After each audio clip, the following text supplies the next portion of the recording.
All right, let's get started. Thanks for coming again today. Once again, we're doing, shoot, I messed that up. I'm doing a bit of a homegrown series on the Intertestamental period. We're studying the time between the book of Malachi, which is in about 430 or 450 BC, and then when the Gospels events occur, which start at about 4 BC. So we got about 400 years of history to cover, and we'll talk about some of the things that happened, some of the ideas that were going around.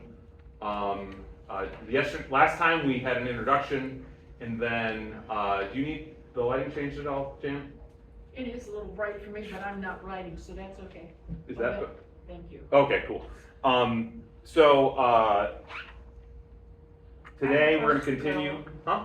I have a question. Is this 400 years between Malachi and Matthew considered what history calls the Dark Ages for Christianity? No, this is called, so the term used is the Hellenistic Age. Okay. And it'll be, the Hellenistic Age is from once Alexander takes control in the 300s through when the Romans take over everything in about, depending on where you're at, but usually by about 60 BC, the Hellenistic Age ends, and we're in the period of the Roman Empire. Okay, so it's from Alexander the Great to Rome. Yeah, essentially, those are the big tentpoles of world history.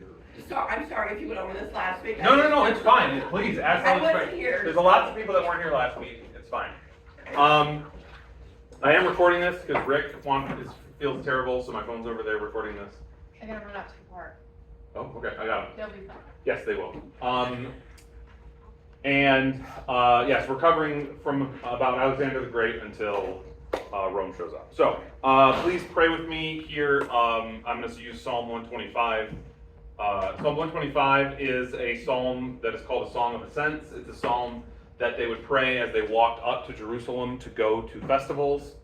And the nice thing about Psalm 120 through Psalm 134, they're all short, and they're all very applicable to the life of a Christian in our times today. The last thing, when I pray these in this class, if you guys remember, some of you were here last time, but if you weren't here last time, when you see the word the Lord in all capitals, does anybody remember what that means in the Bible when you read that? Yeah. It means it's the word Yahweh, but eventually they stopped saying that because they thought you couldn't use God's name. So, when you read it as the Lord, you're not actually reading what the original text said.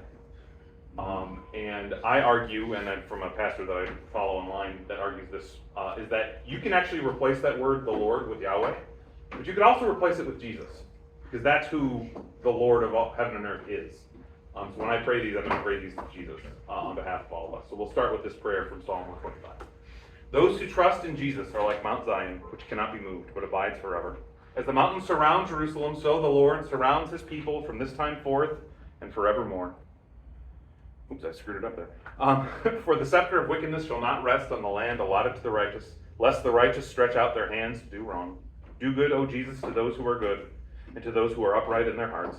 But those who turn aside to their crooked ways, Jesus will lead away with evildoers. Peace be upon Israel. Amen. All right, so last time we talked about, this is where we left off in the Ezra Nehemiah study. We've got our map of the Persian Empire here. You'll zoom in over here.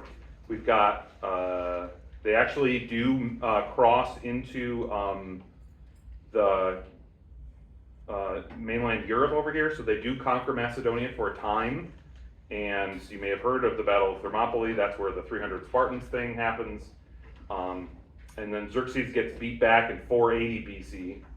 So then, for the next about 150 years, the Persians keep Greece from unifying and fighting back by bribing people, by assassinating people, general political chicanery. And then all of a sudden, we hit the 350s BC, 360s BC, and we meet this guy. Anybody remember who this is? What? Philip of Macedon. Okay, so this area up here, Macedon or Macedon, there's an argument over how that K sound is produced. Down here, the places you've heard of like Athens and Sparta and Corinth, those are all down here, and those are all city-states. So this area down here is very hilly, and what would happen is, at the bottom of the hill, there'd be a river, they'd make a town, eventually it would grow into a city, and you'd sort of rule your local area. And the big ones were Athens, Thebes, Corinth, Sparta, and Thermopylae became important. And then eventually, they had never really found a way to get unified because they were all very pro-independence and pro-democracy. You know, all the things you hear about ancient Greece where democracy was invented, those things are true. And then up here, you have Macedon. And if you're from Greece, you think Macedon is, if I'm in Indianapolis and I want to refer to country bumpkins, what town do I use? Montague. Montague. No. What? Acton? Acton, yeah. So they think that this is, New Pal and Acton and Shelbyville and all those in between places. They think it's just sort of the uncultured hinterlands. And then all of a sudden, in the 50s and 60s of the 300s BC, Philip, through lots of marriages, he had like 8 wives, unites all these people, and ends up conquering all of Greece before he decides to set off to the Persian Empire. Only there's a problem. Okay, this is not quite the biggest death in the story that we're going to cover today, but before that, right before they're having this big coronation ceremony, Philip's about to get crowned. He has a statue made of himself that looks just like the statues of the 12 gods of the Greek pantheon, and then he brings in the 13th one of himself. He's about to get a crown on his head. He's about to walk out, and he gets assassinated by a jilted lover who was a guy. And there's lots of intrigue about how that happened. A lot of people think Alexander was involved. A lot of people really think Alexander's mother was involved. Alexander's mother was from over here in a nation called Epirus, and she slept with snakes in her bed, and she was kind of a witch and a magician, and very, they ended up having a child, Alexander, and then they didn't have any more, and some historians say after Philip saw her with a snake in the bed, he lost his interest in her. So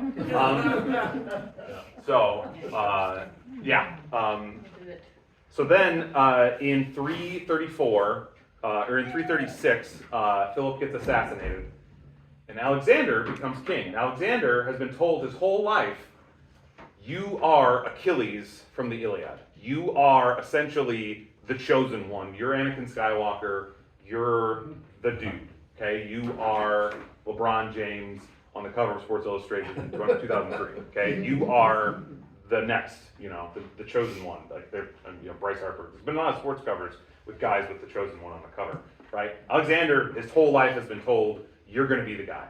And he's not just a silver spoon guy, because there's a big battle where Philip conquers Greece in this place called Chaeronea, and in it, Alexander leads a bunch of troops and actually leads the cavalry charge that wins the battle.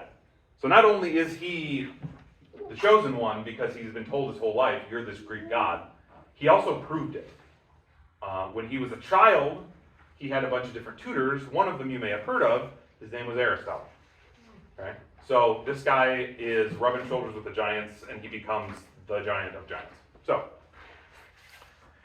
he goes across into, he decides, he conquers all of Greece, and he decides, all right, well, my dad just built this giant army for the sole purpose of crushing the Persians, and now I have the keys, so let's go drive the Ferrari around, okay? So he crosses over, goes to Troy, sees the ruins at Troy, where the Iliad takes place, and then they have a big battle at the river Granicus. So the Persian king's not there yet, but the Greeks crush the Persians there, and then it's basically an unbelievably fast, by ancient standards, takeover of this whole thing. So I wanted to show you, in a bit more detail than the one I showed you last time, a video of how this takeover takes place. So let me see if this works today. Pardon the Cyrillic on this YouTube video. But this is a video of basically the entire takeover and resulting wars. Hold on. There we go. There we go.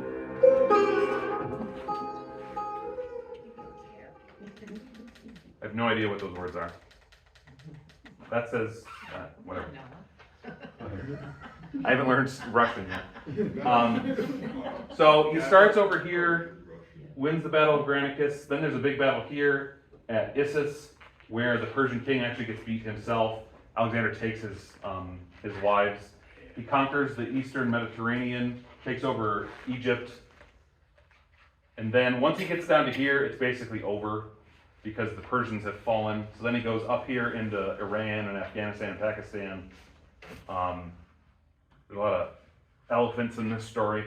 And then he goes over, conquers the eastern part, actually tries to make it into, we'll cover more of this, I'll walk through this a little slower. So he goes over here and then walks back, and then all of a sudden in 324, he dies, and the empire gets split up into a whole bunch of little pieces. So, we'll pick that up in a minute, but before we get there, Is this Alexander? yeah, this is still Alexander the Great. Once he dies, that's when all the colors showed up. Because he dies, Alexander has a little kid, and he also has, Alexander has one of his wives is pregnant, but the kid's not born yet, and he hasn't chosen anybody to take his place. So that leads to this whole thing called the War of the Successors, and we'll talk about that in a little bit. But I did want to talk about two things. One, just a fun historical fact. So on his way down the eastern side of the Mediterranean here, okay, he goes, wins this battle at Issus in 333. He then takes the east coast. Then he has this interaction with Jerusalem, which is what we're going to spend a lot of today talking about. Over here at Tyre, does anybody remember Tyre from the Old Testament? Tyre and Sidon, what are they famous for? They're bad, and? Trade. The trees of Lebanon, right? And they're traders, okay? So these are the Phoenicians, or the Philistines, right? Phoenicians, Philistines, they're kind of the same people. So Tyre is this special city because it was a big port, and then off the coast, there was this island that was also a port that had huge walls, so it was really hard to conquer. So Alexander shows up, and he lays siege to it, and this is what Tyre looks like today. Is this an island? No. So what Alexander did was that the borders of this island looked something like this. There was a harbor out here, okay, and the coast over here went like this. Alexander fills the ocean in, the sea in, with a long causeway, puts a bunch of catapults here, okay, and then connects it and takes over Tyre. And what ends up happening is, if you have ocean currents and now all of a sudden this is all filled in, the currents that go like this drop sediment, the currents that go like that drop sediment. So all of this area here wouldn't have existed if Alexander hadn't done any of that. So he's literally reshaping the world, right? Okay, so you can go to Tyre, you can stand on that, and like none of that would have existed. It would still be an island. So then after Tyre, he goes down and conquers Gaza, and then we get his interaction with Jerusalem. And this is kind of a fun story. But first I want to talk about this guy named Josephus. Have any of you ever heard of Josephus? Okay. What are the three most common words in a Bible commentary? According to Josephus. Okay. This guy is one of the most important historians of the ancient world, especially of the ancient worlds around the time. Bertie, did you have a question? What were all the X's in Battles. Yeah. So a little bit about Josephus. We're going to talk about him because you really should know who he is. Because if you want, everybody and their brother in the secular world wants to say that Jesus didn't exist or that none of this stuff happened. And then you get this guy Josephus, who was not a Christian, who wrote all this stuff about what happened in the time that we're studying. and he even mentions Jesus, okay? And he's not a Christian. So people have tried to say that Josephus was wrong and Jesus doesn't exist. Nobody believes that anymore. But like 70 years ago, there were a whole bunch of scholars who thought that Jesus didn't even exist, okay? And Josephus is an incredibly important historian.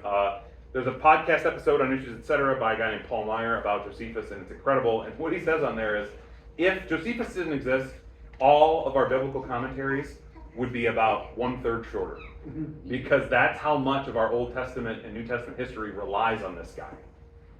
So if you've never heard of him, this is Josephus, really important dude. So he came from a rich aristocratic family, but then he decides to convert to a Pharisee at age 19.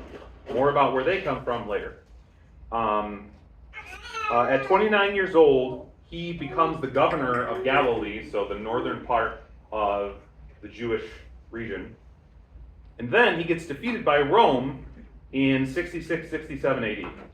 So, why are the Jews fighting Rome in 66-67? Rebellion.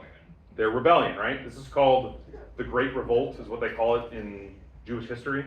Okay? And what happens in 70 AD? The second temple is wrong. The second temple is destroyed, right? So, we're sort of rehashing the same thing over again. Josephus is a general in this rebellious army, and we're going to talk more about dreams of Alexander in a bit. But he walks up to Vespasian, who's the general of the Romans who are conquering Judea, putting down this rebellion, and he says, "Oh, hey, I see this guy. You're going to be emperor someday."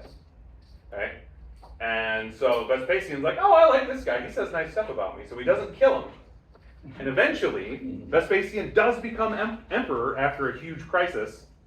And then Josephus becomes a mediator between the two, and he writes these 4 books called The Jewish War, Jewish Antiquities, and then 2 other books, Contra Appionem, that's just like against this guy that I don't like, it's the ancient version of a diss track, and then he writes an autobiography. But the ones that are really relevant for us are The Jewish War and Jewish Antiquities. The Jewish War is basically a history of the Jewish rebellion in the 1st century.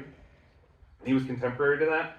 But then Jewish Antiquities is this big long book that he writes that tries to recount for a Roman audience the history of the Jewish people from the creation of the universe up through the current day.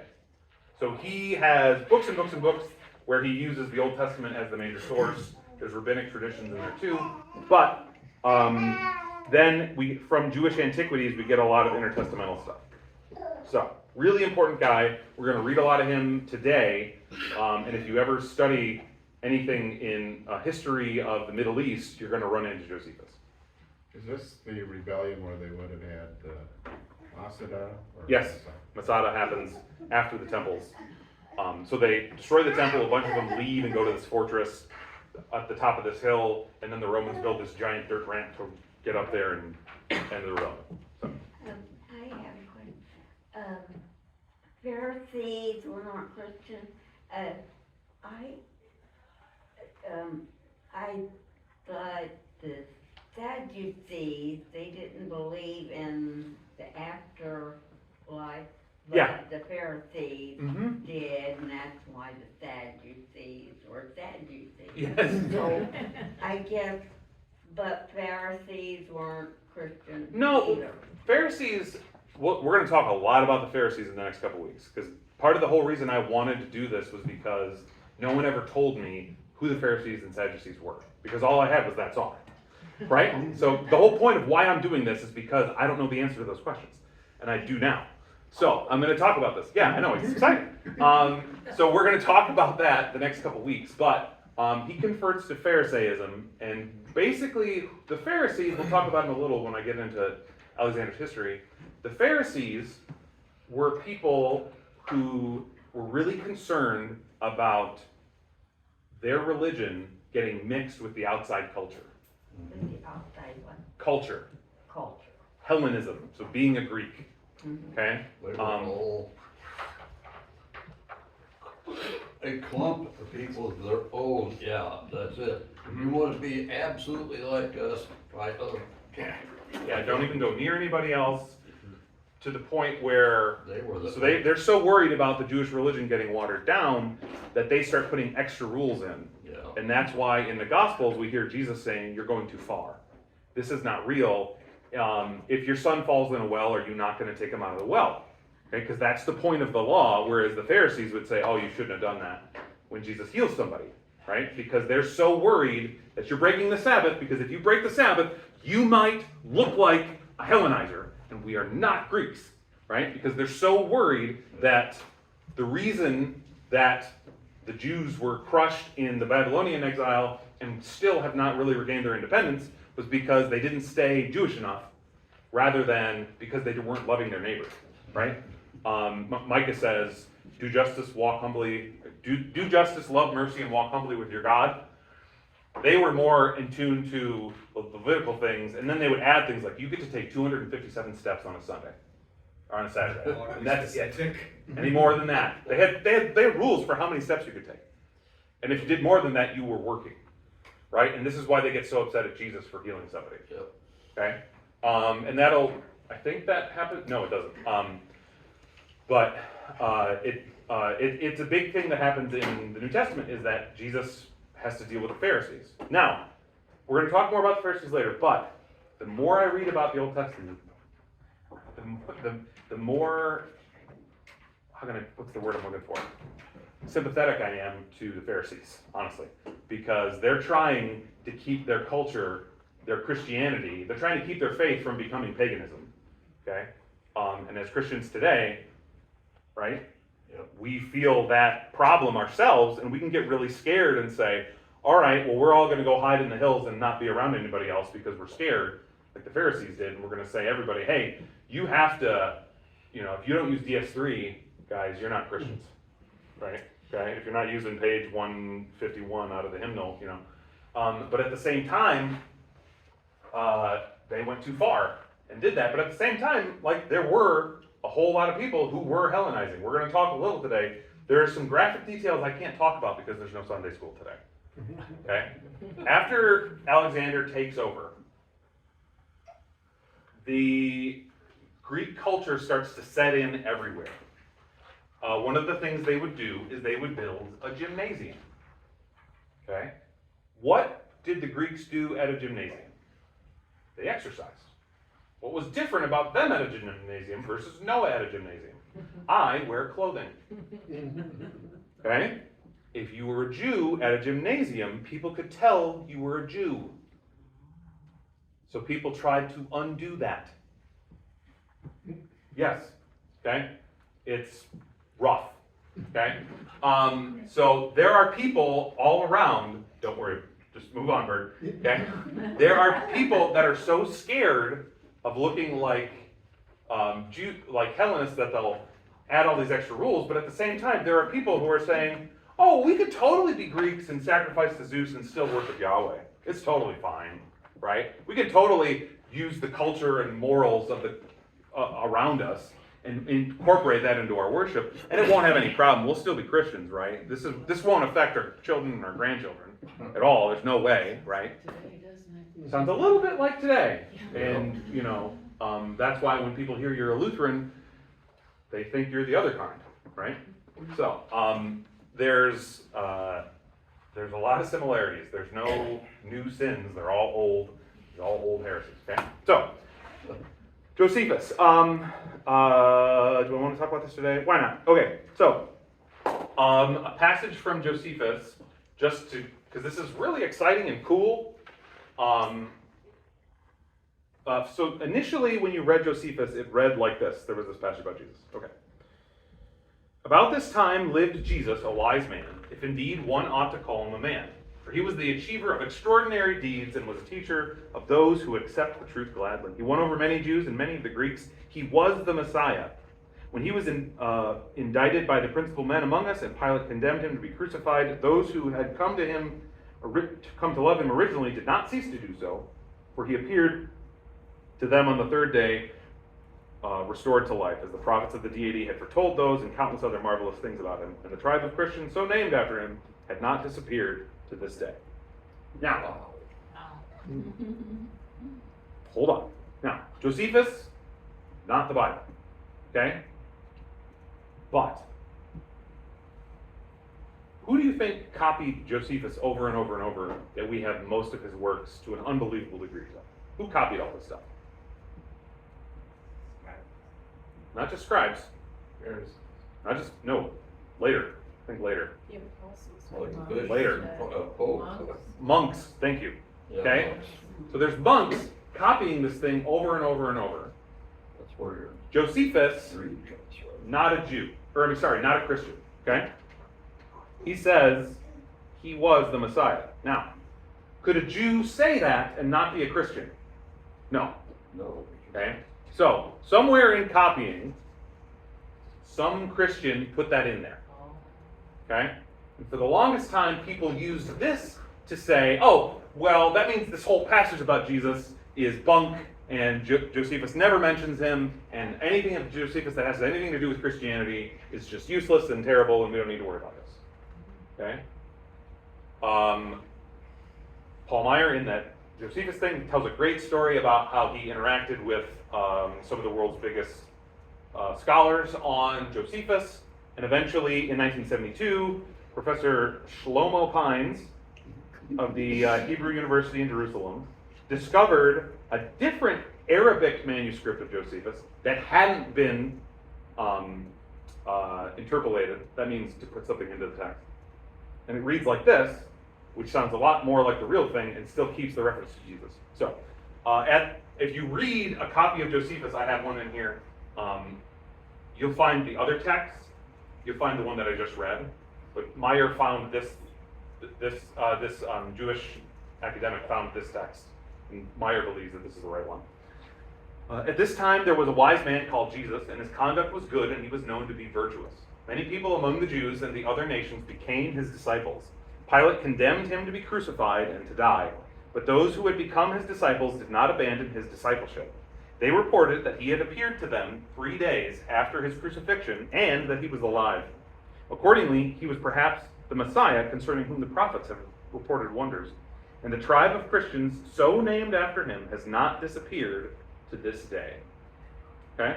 So, we've got a historian. He was born in 37, and he's from Jerusalem, so his parents were in town when Jesus was crucified. Okay? His parents were in Jerusalem, because that's where he's from, that's where he was born. So this guy's parents may have seen Jesus get crucified, and then we have him later on in life mention that there was this guy named Jesus, right, who did a bunch of wonderful, crazy things. And there's these Christians who still aren't denying him. Okay? Incredible evidence for Jesus from a secular source. And don't let anybody tell you that this isn't wonderful for Christians when you think about history. Does this give credence to the fact that he was more historian than he was even Pharisee? Because to even report this and to say this, if what you said about being a Pharisee is... Well, so he conversed with a Pharisee when he's 19. Later on, he becomes a general, and then later on, he becomes basically a historian that works at the court for the emperor. So he's gone through the whole second half of his life, but yes, definitely. He writes these as histories with a slant towards making the Jews appear good to Romans. Okay? So one of the things in Josephus's writings is that Greeks always appealed to the older thing is the better thing. And part of why, so like philosophy, you'd always want to go back to earlier sources to say that this idea is good. Complete opposite of what we do today, right? Okay, anything that didn't come out on TikTok 15 seconds ago is old and decrepit, and we don't need to worry about it, right? So what Josephus is doing here is he's trying to say all these Greek scholars that are discovering things like the dignity of a human being and that humans are sinful and tyrannical and we shouldn't let one person govern everybody, right? And things like Plato's idea that there's more to this life than just the little stuff we see in front of us. He's trying to say, oh, Jews have had these ideas for thousands of years. So we go back even farther than Socrates. So Josephus in these writings is trying to say, we go back way farther. And then he writes this for the people in Rome. People in Rome, I don't know, by 66, there were Christians in Rome by then. And then, this is post-Nero. So if you're in Rome, Rome's already burned down and Nero's already crucified a bunch of Christians. So they knew who these Christians were. So in his historical account, Josephus has to mention Jesus, or else people are going to know, wait, where's the Jesus guy? We just had this big thing where everything burned down and the crazy emperor guy blamed all these people who were poor and saving babies off the streets. Who is this Jesus guy? So if he's going to write a history, he has to include it. Right? He has no choice. But yes, it's definitely a history. You raise a very good point. Cool. All right. So, Josephus, very important, very cool. Now, all right. This is from his Antiquities of the Jews book. Oh, I forget which book, but chapter 8 of that book. There's a whole bunch of stuff in here. I'm going to read a lot, and I'll stop to point things out as we go. But it's going to be cool. We will have read some Josephus in this class. It's very great. Jeff Huntington's going to be super excited. It'll be a lot of fun. Okay. He's the one who gave me. He had an extra copy of Josephus. Jeff Huntington's the kind of guy that would have an extra copy of Josephus to hand me. Now, so we're going to read the story about what happens when Alexander conquers the east side of the Mediterranean, and for some reason he doesn't bulldoze Jerusalem. Okay. Now, a lot of scholars don't think this story is true. I don't know which way to land, but a lot of people think that this was just, I mean, whether or not it's true, it doesn't really matter for our faith, so don't worry about that. But whether or not it's true, it does portray the way that the Jews favorably viewed Alexander. And if you go to Jerusalem and you dig down, there is not a layer of rubble that dates to 320 or 333. Okay? No matter what happened, Alexander didn't crush Jerusalem. You've got to have a reason, and this is the reason that Josephus wrote down.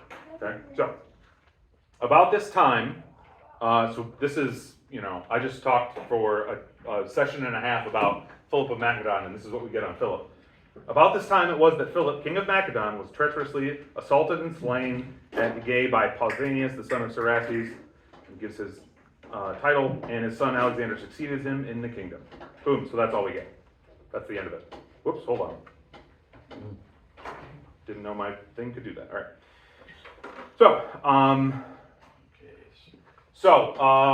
And his son Alexander, I'm on line 2 here, succeeded him in the kingdom, who, passing over the Hellespont, overcame the generals of Darius' army in a battle fought at Granicum. So he marched over Lydia and Ionia, overran Caria, and fell upon the places of Pamphylia. So all those places, that's Turkey. Okay, so he goes through Turkey, conquers the whole thing. Modern day Turkey. So we're going to get a story here where one of Sanballat's descendants, if you remember him from the Ezra Nehemiah story, ends up causing the Samaritans to all of a sudden sort of pop out and exist. So in this story, we get a story about the origin of who the Samaritans are. So, but the elders of Jerusalem, being very uneasy that the brother of Jaddua the high priest, that's the high priest when all this is going on. So the brother, his name's Manasseh, though married to a foreigner should be a partner with him in the high priesthood, quarreled with him, for they esteemed this man's marriage a step to such as should be desirous of transgressing about the marriage of strange wives, and that this would be the beginning of a mutual society with foreigners, although the offense of some about marriages and their having married wives that were not of their own country had been an occasion of their former captivity and of the miseries they then underwent. So, he's saying, Manasseh, the high priest's brother, is married to foreigners. This is not good. We have dealt with this for years and years. We heard about this in Nehemiah. We heard about this in Ezra. Okay, so this is not a new problem, and it's still happening. So, I thought I could do this. Why is it not letting me write on this? Sorry.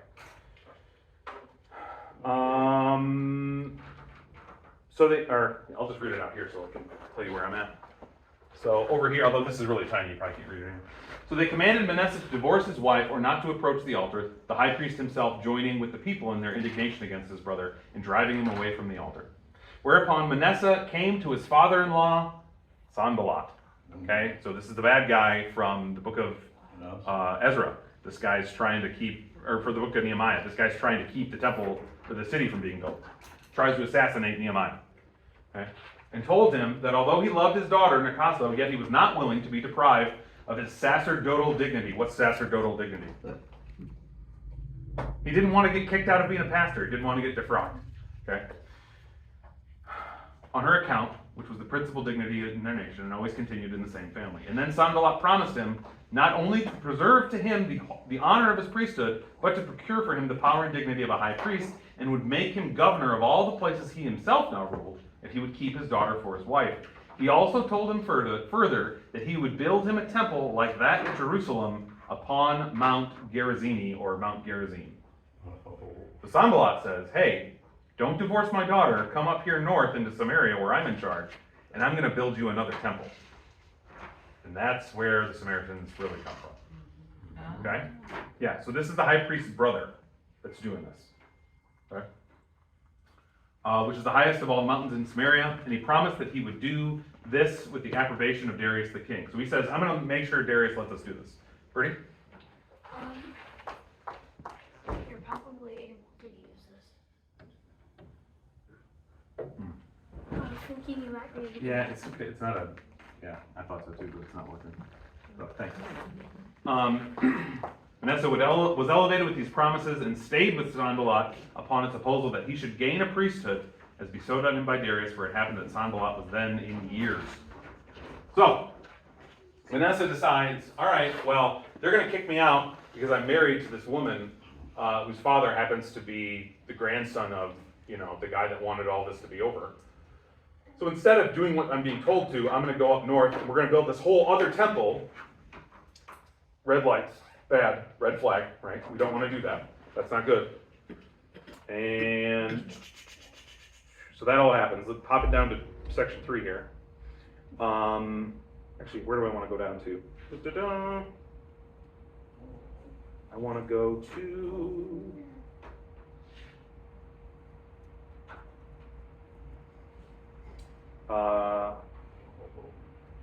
on 4 here. So Alexander has since conquered Tyre and Gaza, and he's really upset at Gaza and Tyre because they made him wait. He was in a hurry, so he burns them to the ground and crushes them. So 4, Sanballat thought he had now gotten a proper opportunity to make his attempt, so he renounced Darius. So Sanballat sees the way the winds are going. And taking with him 7,000 of his own subjects, he comes to Alexander, and finding him beginning the siege of Tyre, he said to him that he delivered up to him these men who came out of places under his dominion and did gladly accept of him for his lord instead of Darius. So Sanballat says, all right, see you later, Darius. I'm going with Alexander. Alexander, this is great. Look at me. I'm super helpful, So when Alexander had received him kindly, Sanballat took courage and spoke to him about his affair. He told him that he had a son-in-law, Manasseh, who was brother to the high priest Jaddua, and that there were many others of his own nation now with him that were desirous to have a temple in the places subject to him. And, this is a key sentence, that it would be for the king's advantage to have the strength of the Jews divided into 2 parts, lest when the nation is of one mind and united upon any attempt for innovation, it proves troublesome to kings, as it had formerly proved to the kings of Assyria. So Sanballat says to Alexander, hey, if you build another temple up here, you're going to split the nation in half. Okay, this is good for you, so you should give me some money and let me build this thing. Right? So, Alexander gives Sanballat leave to do so, and then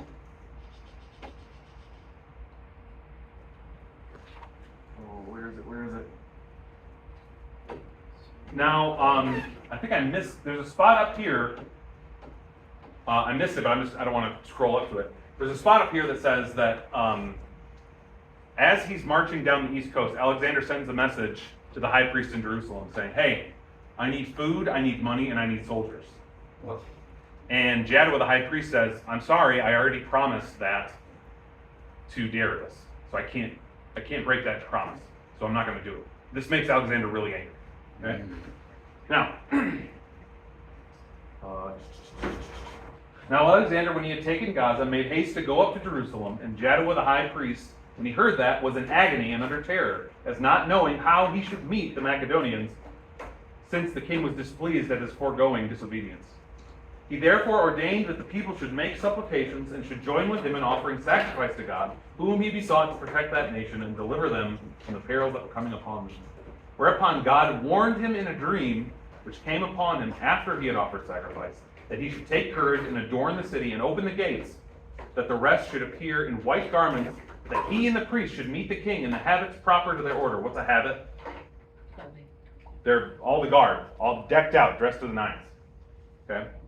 Without the dread of any ill consequences, which the providence of God would prevent. Upon which, when he rose from his sleep, he greatly rejoiced and declared to all the warning that he had received from God, according to which dream he acted entirely and so waited for the coming king. Da-da-da.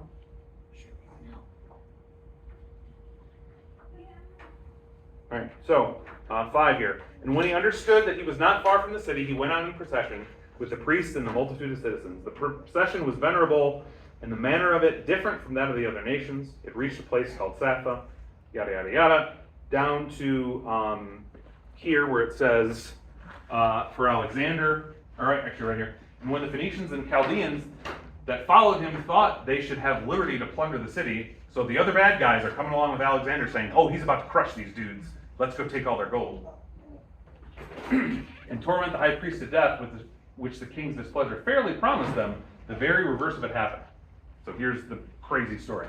For Alexander, when he saw the multitude at a distance in white garments, while the priest stood clothed with fine linen, and the high priest in purple and scarlet clothing, with his mitre on his head, so he's got a special hat, having the golden plate upon wherein the name of God was engraved, he approached by himself and adored that name, and first saluted the high priest. So Alexander's angry. Everybody thinks, oh, he's about to crush these guys. And they open the gates for him. Oh, these guys are stupid. Alexander walks up and pays homage. What's going on? The Jews also did all together with one voice salute Alexander and encompass him about, whereupon the kings of Syria and the rest were surprised at what Alexander had done and supposed him disordered in his mind. So Alexander must be nuts. However, Parmenio, that's one of his generals, went up to him and asked him how it came to pass that, when all others adored him, he should adore the high priest of the Jews. To whom he replied, I did not adore him, but that God who hath honored him with his high priesthood. For I saw this very person in a dream, in this very habit, when I was at Dios in Macedonia, who, when I was considering with myself how I might obtain the dominion of Asia, exhorted me to make no delay, but boldly to pass over the sea thither, for that he would conduct my army, and would give me the dominion over the Persians.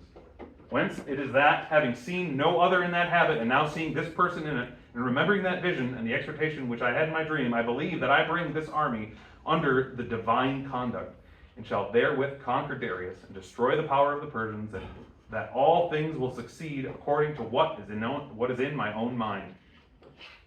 So, this story that he recounts, don't know if it's true, is that Alexander at some point sees a dream and sees the Jewish high priest walk out with the name of Yahweh on his head.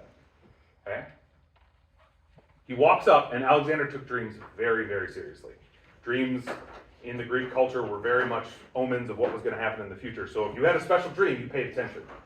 So as he's heading east, he's waiting to see this guy, and then he sees Jadua walk out in this outfit and says, oh, this is the place. I saw him. This is my promise from God that I'm going to go do this. Okay? So, down a little lower, right at the top there, where it says and. Oh, no, you can't see that. Oh, at the top right there. And when the book of Daniel was showed him, wherein Daniel declared that one of the Greeks should destroy the empire of the Persians, he supposed that himself was the person intended.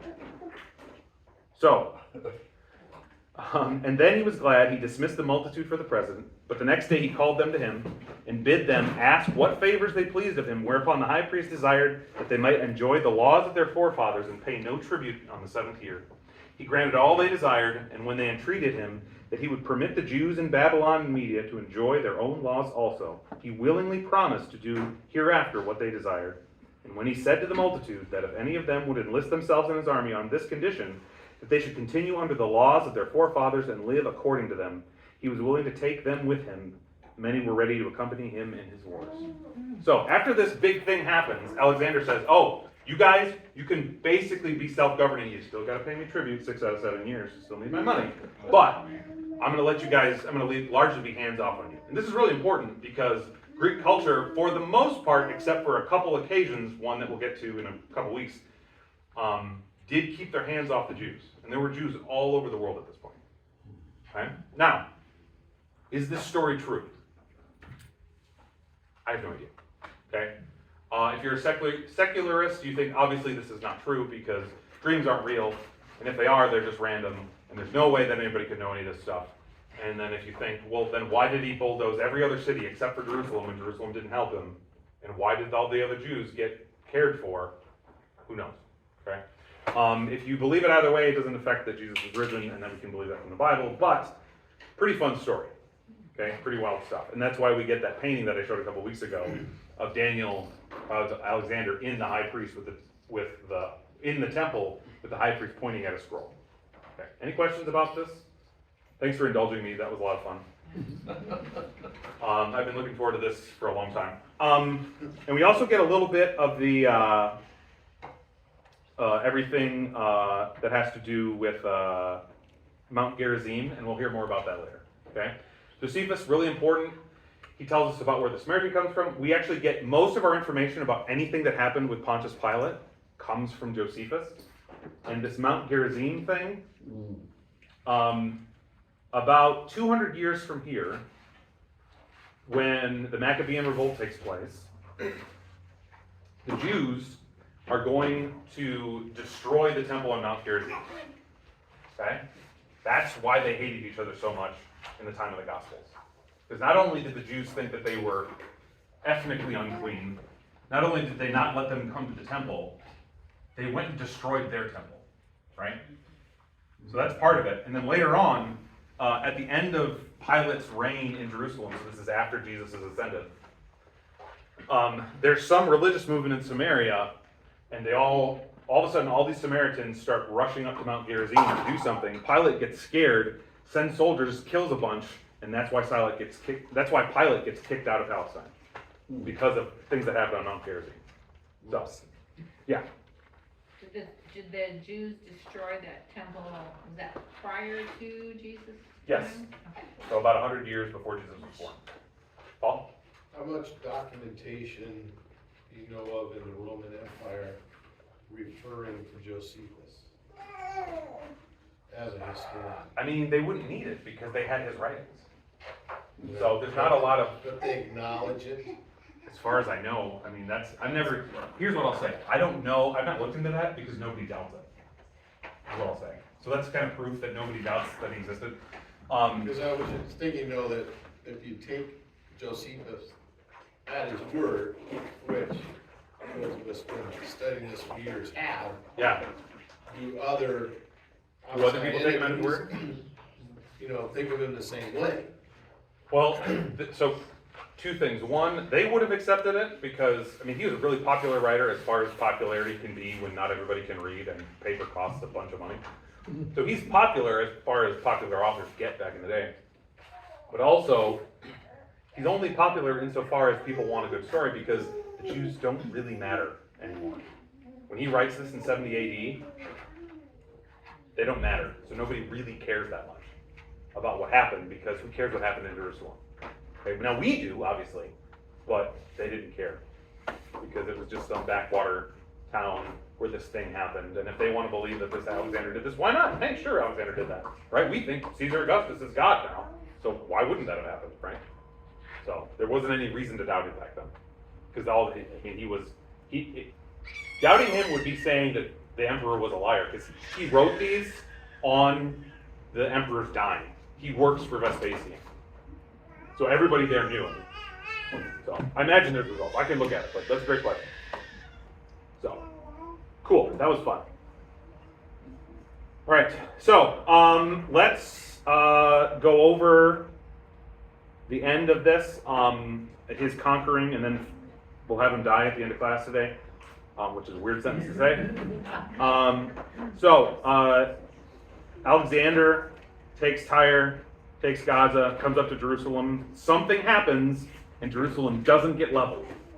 Okay? He goes down, comes into Egypt. Now, did Egypt like the Persians? No. They rebelled a ton of times. Okay, so the Persians are always having to go back down in there and reconquer Egypt. So what does Egypt do? Come on in. Okay, they welcome him with open arms.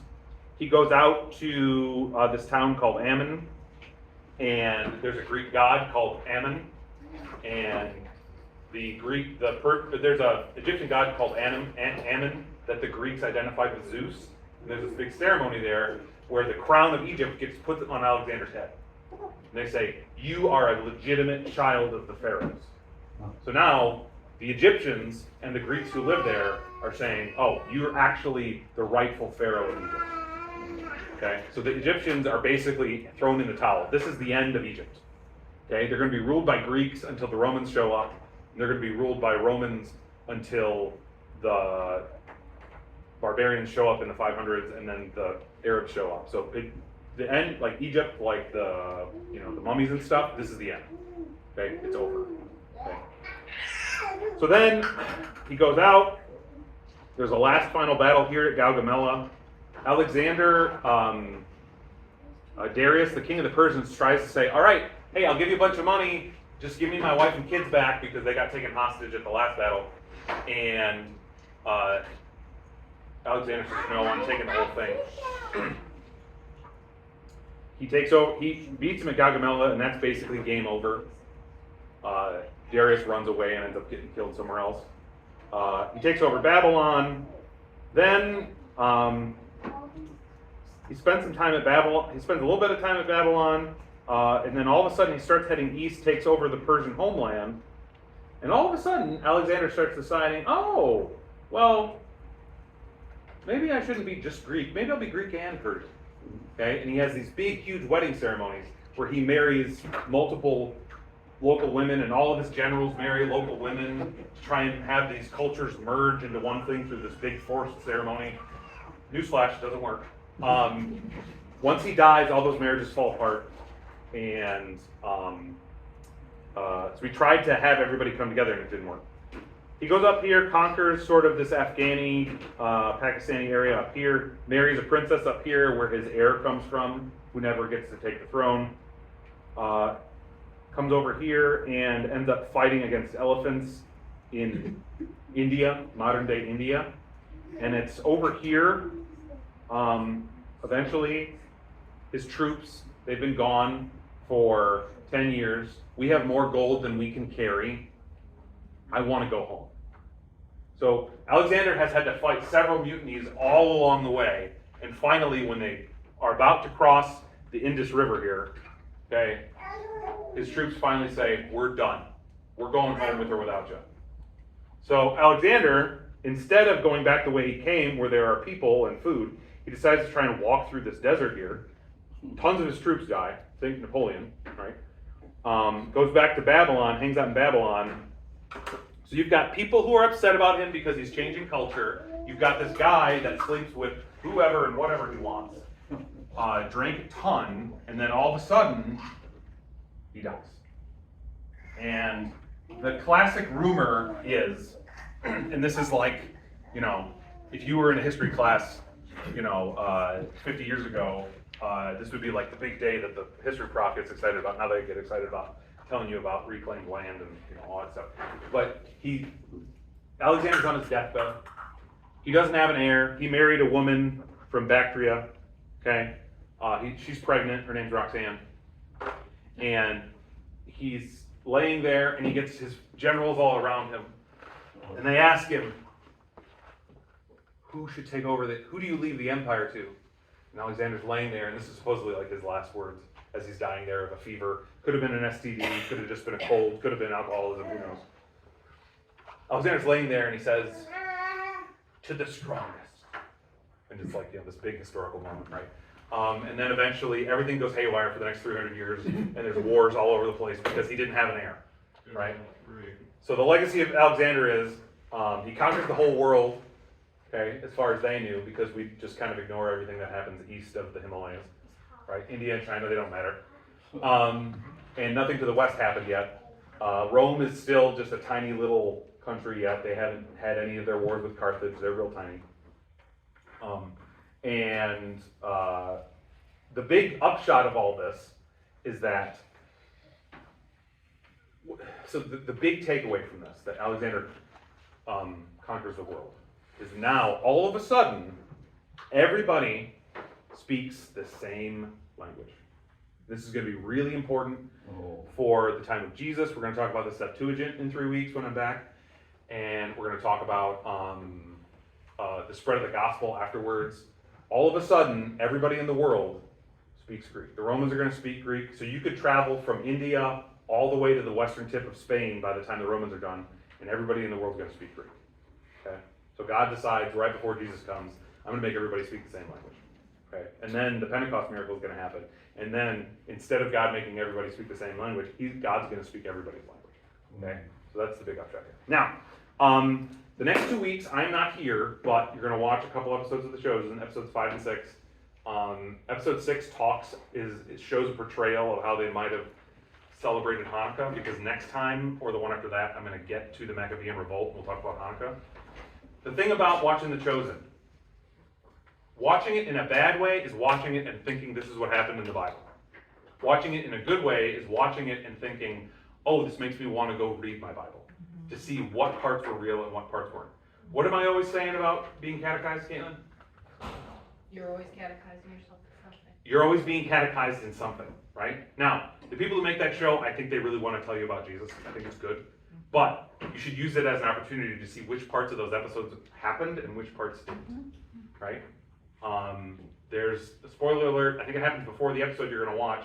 Thomas is really angry in that show because his fiance just died.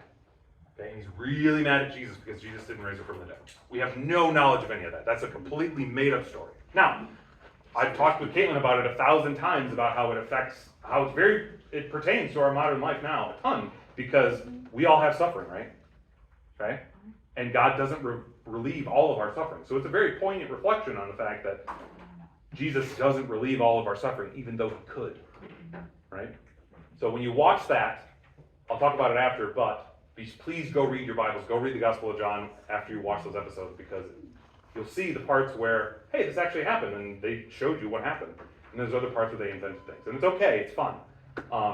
And then if you watch those two, you probably won't be able to not watch the next one, because it's got Lazarus in it. It's really great. So, awesome. All right, thank you so much. We finally got through Alexander, and I'm going to close with Psalm 126. So, when Jesus restored the fortunes of Zion, we were like those who dream, that our mouth was filled with laughter, and our tongue with shouts of joy. Then they said among the nations, Jesus has done great things for them. Jesus has done great things for us. We are glad. Restore our fortunes, Jesus, like streams in the Negev. Those who sow in tears shall reap with shouts of joy. He who goes out weeping, bearing the seed for sowing, shall come home with shouts of joy, bearing his sheaves with him. Amen. Awesome. Thanks, guys. Thank you. Cool. We don't need any of the next. The next 2 Sundays, they're going to watch an episode of a TV show that talks about Hanukkah, which we're going to get into. There will be a thing happening here. I will be on vacation. Okay. So there will be people in here doing stuff. I just won't be here. Okay. Yep. I will. It'll be good. So we're going to a couple parks, and we'll be driving past Montague. It'll be good. So, Oh, enjoy yourself. I will. It'll be great.